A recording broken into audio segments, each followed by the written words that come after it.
გუშინ რავქენ იცი წიმი ბავშვები წავიყვანე ამერიკული რესტორანებში და სურათები გადავიგებ და მე დავდე Facebook-ზე ყველგან დავდე მეზობლებმა ნახო რა აიმე კარგათაც ცხოვრობ და ჩემი ბავშვებს არაფერი არ უკლია იცი აი პუტკუნა ბავშვი აი წამელი ბავშვი მყავა აი ცოტა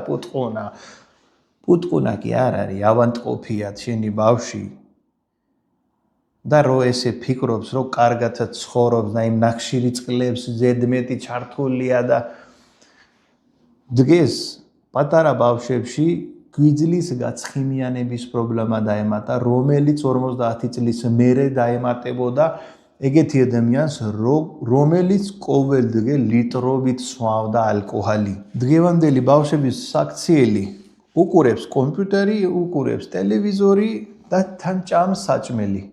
ორმაგი დოპამინი იგებს იმდროულად ერთი ტელევიზორი ყურებით მეორე საჭმელით რომელიც უიმატება სწრაფი შაქარი ზედმეტი სწრაფი შაქარი მთელი დღე კომპიუტერში არიან ბავშვები არ ხარჯავენ კვება არის სავსე ნახშირი წყლებით მოემატა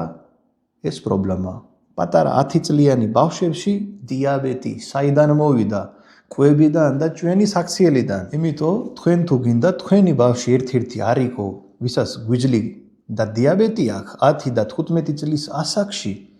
მიხედე ბავშვის საქციელი ტელევიზორი ყურების დროს არადროს საჭმელი არ უნდა ჭამო და ხელში ტელეფონი არადროს არ უნდა იყო ეს პირველი მეორე